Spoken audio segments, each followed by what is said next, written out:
The message came in at 11:47 p.m. on a Tuesday, and I remember the exact time because my old cat Grayson had just knocked my phone off the nightstand, and I'd picked it up to check if the screen cracked. It hadn't. But what I saw on that screen, that cracked something in me that no repair shop in the world could fix. The preview was just enough to make me sit up straight in the dark. A phone number I didn't recognize, no name, and the first line of text read, "Take a good look at me, sweetheart, then take a long look at yourself." My thumb was already moving before my brain caught up. I opened it, and there they were, my husband Derek and a woman I'd never seen before, in photographs that left absolutely nothing to the imagination, not one single thing. I sat there in our bedroom, the bedroom we'd shared for 11 years, with Grayson purring against my hip like nothing in the world was wrong, while my entire marriage played out on a 5-inch screen in the worst possible way. The woman had included a caption beneath the photos. It said, "You look like a rotten fish. He told me so himself. Thought you should know what you're being compared to." I put the phone face down on the mattress. I breathed. And then I did something that probably surprised even me. I opened the phone back up, screenshot every single image and message, opened my email and forwarded the whole package, photos, captions, timestamps, everything, to the one address I'd been able to pull up with a 30-second search, her work email, her boss. And then I set the phone on the charger, told Grayson he was a good boy, and went to sleep. But I'm getting ahead of myself. Let me tell you how we got here. My name is Nora. I'm 45 years old. I've been writing code since I was 19, and for the last 6 years I've worked remotely as a senior software engineer for a logistics company based out of Seattle. I live, or lived, I should say, in a rotational work settlement up in northern Alaska, one of those strange little towns that isn't quite a town, built to house the contractors and engineers and support staff who rotate in and out of the oil infrastructure nearby. Think rows of modular housing units, a shared cafeteria, a general store with 3 kinds of coffee and 1 kind of everything else, and about 200 people who all know each other's business, whether they want to or not. Derek was one of the pipeline supervisors. We met 11 years ago when I'd just taken this job, and he was already a 2-year veteran of the settlement. He showed me where the laundry machines were that actually worked, which hallway to avoid after the night shift crew came through, and how to get a cell signal by standing on the north side of Building C with your arm at a 45-degree angle. I thought he was funny. He thought I was, in his words, terrifyingly smart. We were married 18 months later in a small ceremony in Anchorage, with 12 people and a judge, and I thought that was the beginning of something solid. For a long time, it was. We had a rhythm. He rotated out to the field for 3 weeks, came back for 1. During his field weeks, I kept my schedule. Early mornings at my desk, Grayson on the windowsill watching the tundra, the kind of focused quiet that I genuinely loved. Grayson was 14 now, moving slower than he used to, sleeping more, but still showing up every morning to sit exactly on top of whatever I was trying to read. Derek and I had gotten him as a kitten 2 years after we married, a scraggly gray thing someone had found behind the supply depot. 12 years later, he was a heavy, dignified old gentleman who tolerated Derek well enough, but had always been mine. When Derek was home, we cooked together, watched movies, drove the 2 hours into Fairbanks for real groceries and a restaurant meal. It wasn't glamorous, but it felt earned. We'd built something real in a place that most people thought of as a hardship posting, and I was proud of that. I should tell you about my father, because this is where the story actually starts to unravel. Not with Derek, not yet, but with a phone call I got in early July. July up here is what passes for summer. The sun barely sets, the air gets thick and oddly warm in a way that feels wrong for the landscape, and the whole settlement develops a kind of restless energy, like everyone's waiting for something. I remember that particular Tuesday because I'd been debugging a routing algorithm for 6 hours straight and had finally cracked it, and I was in the rare and specific good mood that only comes from solving something that's been defeating you for days. I poured myself a glass of iced tea. I sat on the small metal step outside our unit's door. Grayson came and sat beside me in the sun. My phone rang. It was my dad. My father, Raymond, is 71. He retired about 8 years ago from 30 years of postal service in Spokane, Washington. He's a quiet man, a little emotionally avoidant in the way that generation tends to be, but fundamentally decent. We talked maybe twice a month, comfortable, unremarkable calls. So when I saw his name on the screen that afternoon, I picked up happy. "Hey, Dad." There was a pause that was a beat too long. "Nora." His voice sounded different, smaller somehow. "Everything okay?" "I need to tell you something," he said. "I got married." I set my iced tea down on the step very carefully, the way you set something down when you're suddenly not sure your hands are steady. "You... what?" "Her name is Celeste. We've been seeing each other for about a year. I know I should have said something sooner, but I didn't want to make it into a big thing. A year. He'd been seeing someone for a year and hadn't mentioned it once. Not once in our twice-monthly calls. Not at Christmas. Not during our 3-day visit in April when I'd flown down to Spokane specifically to see him. I had sat at his kitchen table and eaten his cooking and watched television with him for 3 days, and he had not said one single word about a woman named Celeste. "Dad, I was at your house 4 months ago." "I know. She wasn't there. You didn't mention her. She was visiting her sister that weekend." Another pause. "I know it's a lot, Nora. I'm sorry for springing it on you. But she makes me happy. I want you to know that." I didn't know what to say. I was sitting in the midnight sun July warmth with Grayson pressing his old gray head against my ankle, and my father had just told me he'd gotten secretly married to a woman I'd never heard of, and I couldn't tell if I was angry or scared or just completely blindsided. "When did you get married?" I finally asked. 3 weeks ago, small thing, courthouse." 3 weeks ago. He'd waited 3 weeks to call me. Do you know her well? How long have you known her?" "About 14 months. She moved to Spokane from Portland. She's 63, she's a retired teacher. She's kind, Nora. You'll like her." I wanted to believe him. I genuinely did. But something in his voice, a tightness, or maybe a carefulness, made me feel like he was reciting something rather than telling me something, like he'd rehearsed these particular sentences. "Why didn't you tell me sooner, Dad? Really?"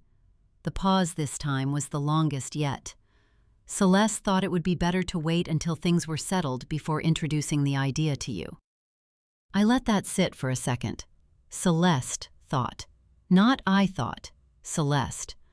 What does that mean, settled? Just, legally settled. The paperwork and all that. What paperwork? Oh, just the standard marriage stuff. Nothing to worry about, sweetheart. That word, sweetheart, from my dad, who had never once in my 45 years on earth called me sweetheart, landed like a stone in still water. I asked a few more questions. He deflected them with the gentle, practiced ease of someone who'd been coached. By the time we hung up, 20 minutes later, I had a name. Celeste Ardmore, now Celeste Pruitt, and a feeling in my stomach that I couldn't shake. Not jealousy, not even hurt, exactly. Something more specific. The feeling you get when you look at a line of code and know, before you've even traced through it, that something in there is going to break everything downstream. I told Derek that night over dinner. He listened, nodded, said the right things. That's weird that he kept it secret. And maybe she's just private. And give it time, you'll probably like her. He refilled my water glass. He was attentive and reasonable and present. 3 weeks later, I found the first text. I wasn't snooping. I want to be honest about that. His phone was on the kitchen counter, face up, and I was reaching past it to get to the coffee maker, and the screen lit up with a message preview the way screens do. The name at the top said Jade. The message said, "Last night was incredible. When can I see you again?" I stood there with my hand around the handle of the coffee pot and read that sentence 4 times. I didn't pick up his phone. I didn't confront him. I poured my coffee, took it to my desk, opened my laptop, and stared at my code for 3 hours without writing a single line. I told myself there could be an explanation. I told myself I hadn't seen enough to know anything. I told myself a lot of things that morning. But Grayson jumped up onto my desk around noon, walked directly across my keyboard, and sat down facing me with that unimpressed look he'd been perfecting for 12 years. And I thought, "You already know, Nora. You've known for longer than this morning." The question was, what I was going to do about it. And then, 8 days later, that message arrived at 11:47 p.m. with the photos and the caption about rotten fish, and the question answered itself. I woke up the next morning at 6:14 a.m., which is when I always wake up, because my body apparently didn't get the memo that my marriage had just detonated overnight. Grayson was asleep at the foot of the bed, a warm gray lump breathing slowly in the early light. Derek's side was empty.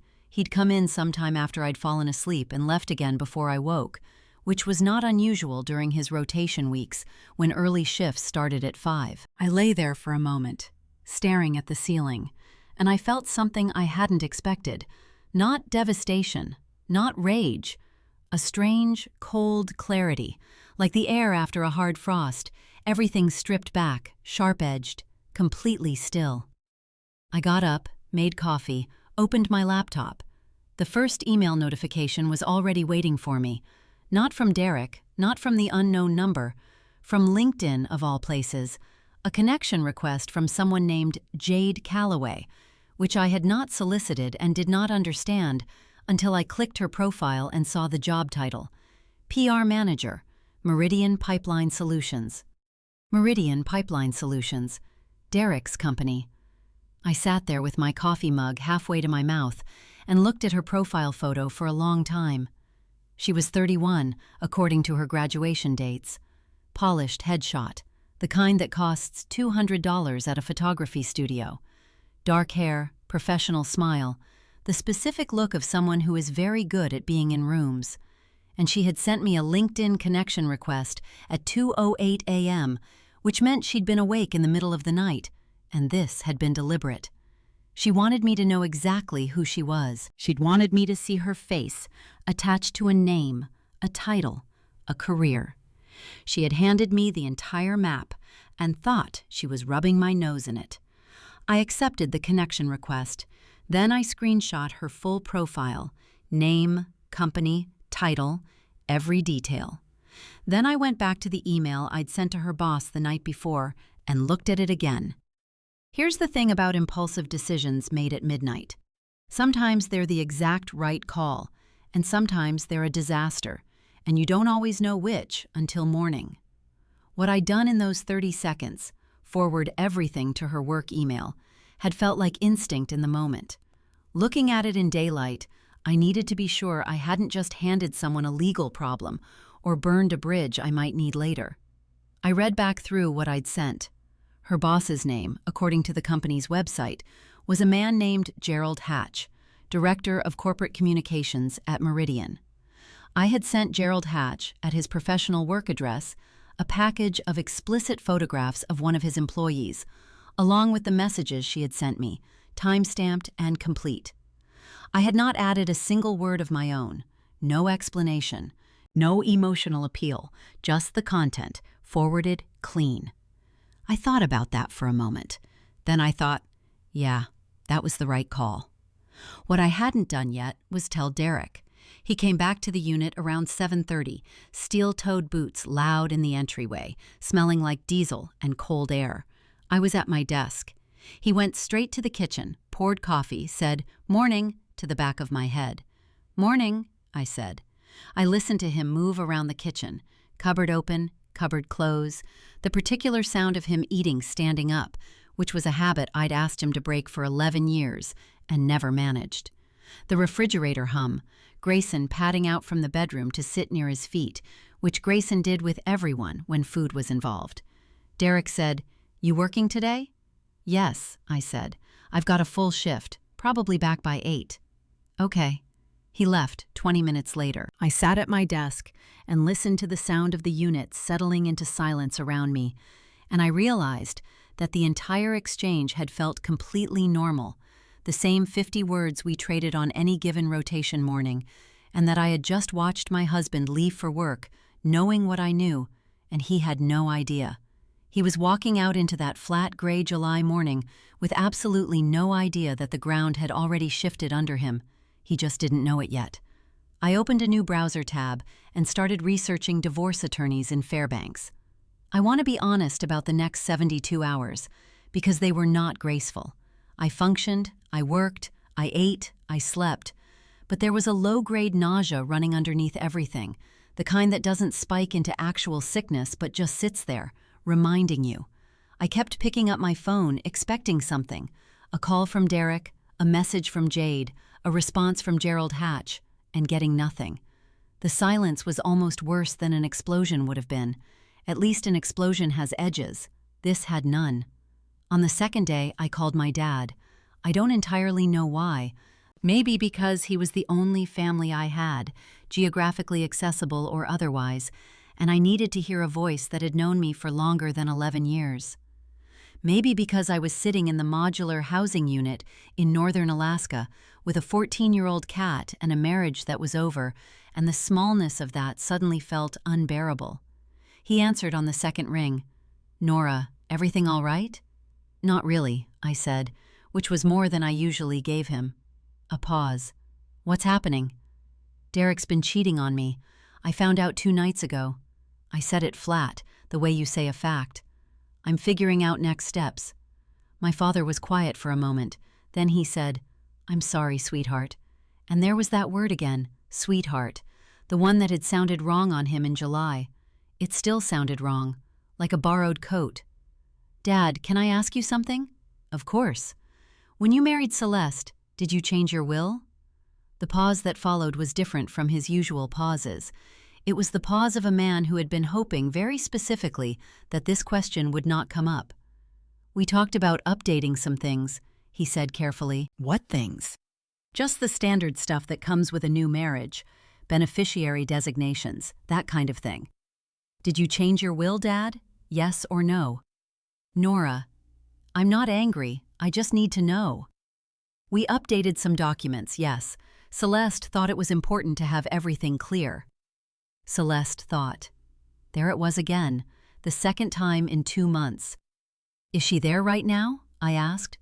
The pause confirmed it before he spoke. "She's in the other room." I took a breath.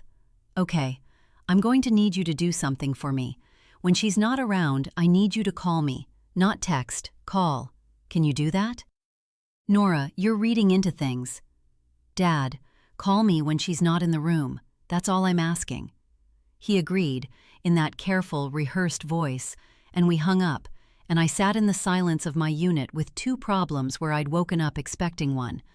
Because here's the thing about having a mind that spends all day tracing code for logical errors. You start seeing the pattern of a bad actor even when you're not looking for one. And the pattern I was seeing around my father had a name. It had a shape. And I had no proof of any of it yet, but I knew, the same way I'd known about Derek before the text on the counter, that something was very wrong in Spokane. On the 3rd morning, my phone rang at 8:03 a.m. Unknown number. I answered it. "Is this Nora Pruitt?" A woman's voice. Professional, slightly clipped. "Speaking." "My name is Donna Ashworth. I'm the HR director at Meridian Pipeline Solutions. I'm calling regarding a sensitive matter that was brought to our attention earlier this week. I want to confirm, did you send an email to Gerald Hatch on Tuesday night?" My heart was beating very steadily. I forwarded a communication I received to what appeared to be the relevant party. Yes. A beat. "I see.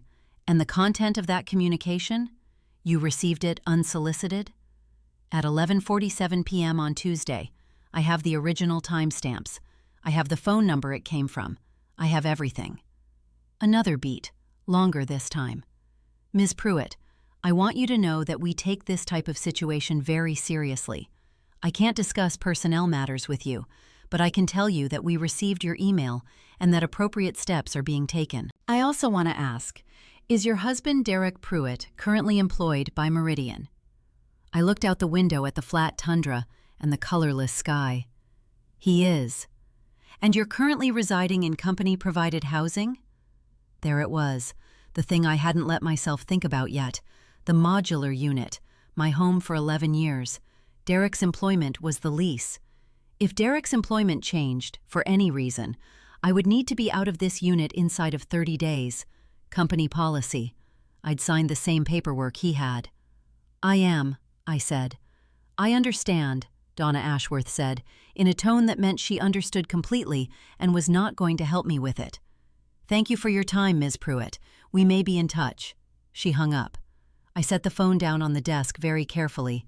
Grayson jumped up beside me and put one paw on my forearm, which he did sometimes when I was very still for too long, as if checking whether I was still operational. I looked at him. 14 years old, moving slow, still showing up. Okay, I said out loud. To him or to myself or to the empty room. Okay. I opened a new document, not code this time. A list. The kind of list you make when you realize that the ground under your feet is not just cracked, but actively dissolving. And if you don't build something to stand on right now, you will fall through. Item 1.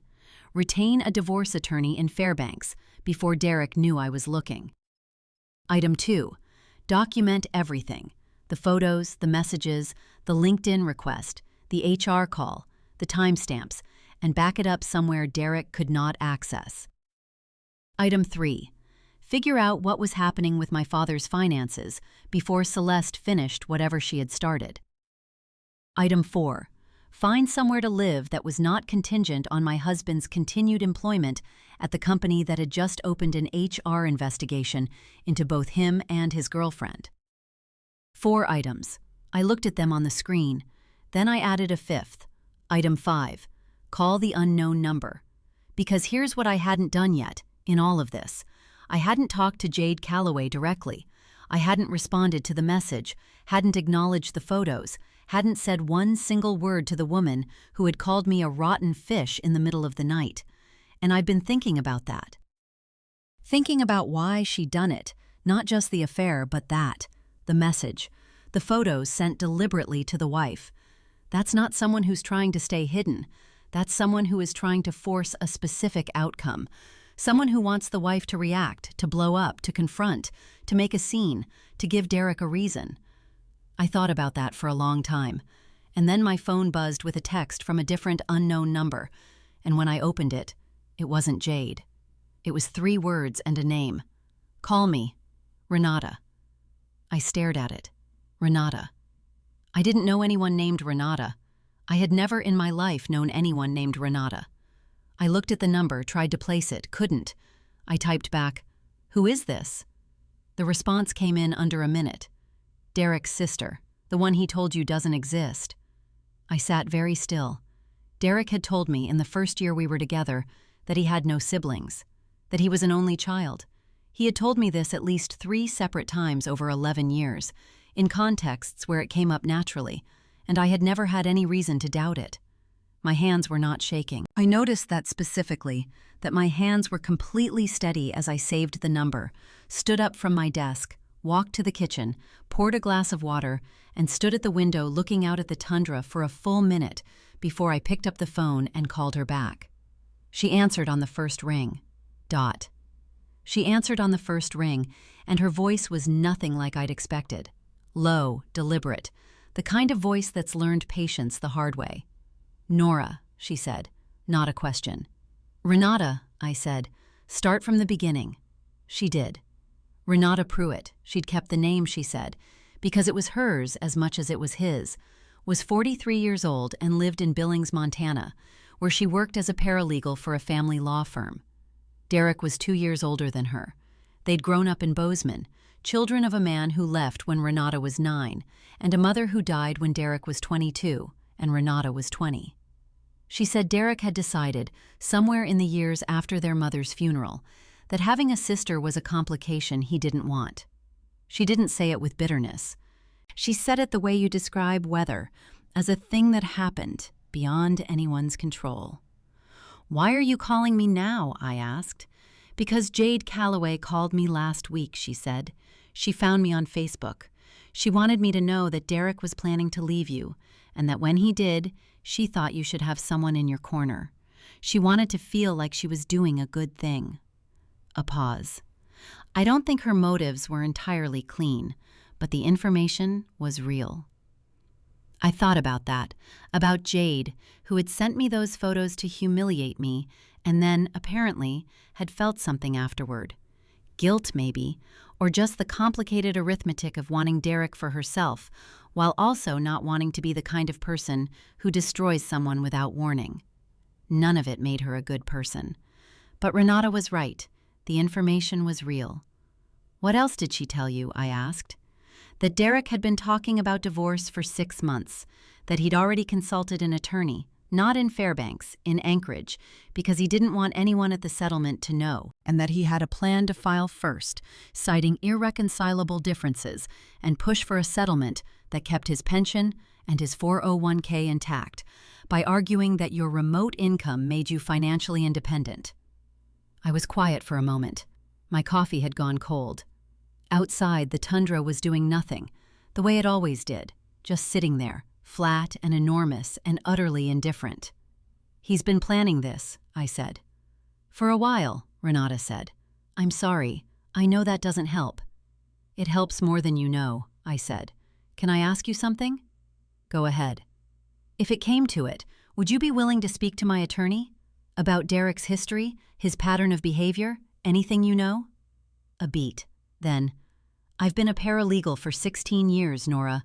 I know exactly what you're asking and exactly what it's worth. Yes, I'll talk to your attorney."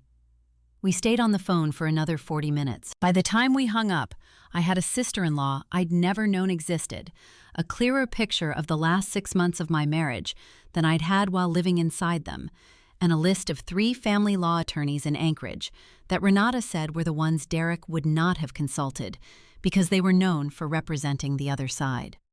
I called the first one that afternoon. Her name was Patricia Osei, and she had a 30-minute intake call available the next morning at 9. I took it. Derek came home at 8:15 that night. I had dinner on the stove, nothing elaborate, just soup, because I'd needed to do something with my hands, and chopping vegetables was the right speed for the kind of thinking I was doing. He came in, smelled the food, said, "Oh, nice," and went to wash up.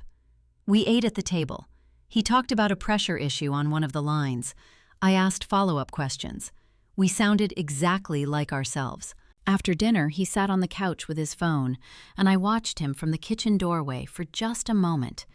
This man I'd built 11 years with, who had been planning his exit for 6 months, while I debugged routing algorithms and worried about my father. And I felt something settle in me like concrete setting. Not hatred, not even grief exactly, just clarity. The kind that comes when you finally stop hoping the code will fix itself and accept that you're going to have to rewrite it from scratch. I went to bed. He stayed on the couch. In the morning, I called Patricia Osei. The next 3 weeks moved in 2 separate registers. On the surface, normal. Derek's rotation schedule, my work hours, soup and coffee and Grayson sleeping on my feet. Underneath, everything was in motion. Patricia Osei moved fast, which was what I needed. She had me document the company housing situation, the length of the marriage, my independent income, and the fact that Derek had already consulted an Anchorage attorney, which Patricia said was actually useful because it established premeditation on his part and undermined any argument that the divorce was mutual and amicable. She also told me something I hadn't fully worked out yet, that Alaska is an equitable distribution state, which meant the court would divide marital assets fairly, not necessarily equally, and that Derek's 401k contributions made during our marriage were marital property, regardless of whose name the account was in. His plan to keep it by arguing my financial independence was, in Patricia's words, creative but not particularly well researched. She said it with the dry satisfaction of someone who had heard that argument before and enjoyed dismantling it. I also talked to Patricia about the housing issue. She said I had more time than I thought, that terminating a spouse's occupancy rights in company housing during active divorce proceedings was not as simple as Meridian's HR department had implied, and that she would send a letter to their legal team making that clear. She did. I didn't hear from Donna Ashworth again. Meanwhile, I called my father on a Thursday evening, and he answered in the careful way he'd been answering for weeks. I asked about Celeste. He said she was wonderful. I asked whether he'd spoken to an estate attorney since the marriage. He said they'd handled everything together. I asked if he'd had his own independent counsel review anything. Silence. Dad, I said, I need you to listen to me. I'm not trying to start a fight. I'm asking because I've been doing some reading, and there are specific types of financial arrangements that happen after late-in-life marriages that are worth understanding before, not after. Will you do one thing for me? Will you call an estate attorney on your own, without Celeste, and just have a conversation? He was quiet for a long moment.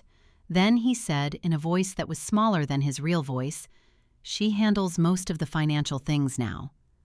"I know," I said. "That's why I'm asking." Another silence. "She'd be upset if she found out I went without her." "Dad, she would be upset." I let that sit between us. "What does that tell you?" The longest silence yet. And then, very quietly, "I'll think about it." He called me back 6 days later. He'd gone to an estate attorney in Spokane, not the one Celeste had recommended when they'd updated the will, a different one, found through the State Bar's online directory. He'd gone alone on a Tuesday morning when Celeste was at her book club. The attorney had reviewed the documents he'd brought and had then asked my father a series of questions. And at the end of those questions, my father had sat in an office in Spokane and understood that he had, within 8 months of meeting Celeste Ardmore, signed documents that designated her as the primary beneficiary of his life insurance, his savings accounts, and his retirement funds, and had updated his will in a way that left me a token amount and directed the bulk of his estate, which was modest but real, the accumulated savings of 30 years of postal work and a paid-off house, to her. He told me this in a flat, stunned voice, like a man reading an accident report about himself. "I didn't understand what I was signing," he said. "She said it was standard. She said it was just tidying things up." "I know, Dad," I said. "She was always there when we met with the attorney, the one she picked. She knew what questions to ask, and I didn't. I trusted her." "I know." "Nora," his voice cracked just once. "What do I do?" "You already did it," I said. "You went and found out. That's the first thing. Now we get you your own attorney and we start from there. It's not too late." It wasn't. Renata, when I called her that evening, confirmed it. She'd seen cases like this more times than she wanted to count, and what my father had described had a legal name and a legal remedy, particularly given the timeline and the fact that he'd had no independent counsel at any point in the process. She gave me 3 names in Spokane. My father called the first one the next morning. 3 weeks after that call, Celeste Ardmore Pruitt was served with papers initiating a legal challenge to the postnuptial financial arrangements on the grounds of undue influence and lack of independent counsel. I wasn't there for it, but my father called me afterward, and he sounded like himself, his actual self, the quiet, steady man who'd raised me, for the first time since July. As for Derek, he filed for divorce in Anchorage in October, 11 weeks after the night the photos arrived. He filed first, which he'd apparently been planning to do, and I imagine he felt very strategic about that for approximately 48 hours. Then Patricia Osei filed our response, which included a comprehensive accounting of all marital assets, a motion regarding the 401k, documentation of the Meridian HR investigation, which had, as I learned through Patricia, resulted in Jade Calloway's termination for violating the company's anti-fraternization policy and conduct standards, and a deposition request for one Renata Pruitt of Billings, Montana, who had relevant testimony regarding Derek's history and pattern of behavior in prior relationships. I was not in the room when Derek's attorney showed him that deposition request and explained that his sister, who he had told his wife didn't exist, would be testifying. I didn't need to be. Renata told me later that Derek called her directly, the first time he'd spoken to her in 9 years, and that the call lasted 4 minutes and consisted primarily of him demanding to know what she thought she was doing. "I told him I was making sure his wife had someone in her corner," Renata said. He hung up. The settlement took 4 months to finalize. I got half of his 401k contributions from the marriage years, which came to a number I won't say out loud, but which was enough to start over on solid ground. I got to stay in the unit through the end of his employment, which ended, as it turned out, with Derek taking a position in Alberta, Canada, which was far enough away that I would never have to think about the geography of my daily life in terms of him again. I kept Grayson, which had never been in question. I found an apartment in Fairbanks that December, a real apartment with a real lease in my own name, on the 3rd floor of a building with big windows that faced east. The moving company I hired was small, 2 guys named Paul and Terrence, who were careful with my monitors and did not scratch a single wall. I stood in the empty new space the evening they left, boxes stacked around me, Grayson in his carrier by the door, making the specific low complaint he made when he'd been in transit too long, and I felt something I hadn't felt in months. Space. Just open, uncontested space. I let Grayson out of the carrier. He walked the perimeter of the apartment slowly, the way old cats do when they're deciding whether a place is acceptable, stopping at each corner, testing the air. He made one full circuit. Then he walked to the patch of evening light coming through the east-facing window, lay down in it, and began to wash his face. Good enough for him, good enough for me. Celeste's legal challenge was still ongoing when I left the settlement. Those things move slowly, as Patricia had warned me they would. But my father had his own attorney now, and his own bank account that Celeste no longer had access to, and he called me every Sunday. Not twice a month, every Sunday. We talked longer than we used to. He was learning, slowly, to say more than what was strictly necessary, and I was learning to hear it. Renata came to Fairbanks in February. She'd never been to Alaska. She stood at my east-facing window in the gray winter afternoon and looked out at the city and said, "It's bleak." And I said, "I know." And we had dinner at a restaurant downtown and talked for 4 hours like people who had known each other for years, which in some sense we had, just not directly.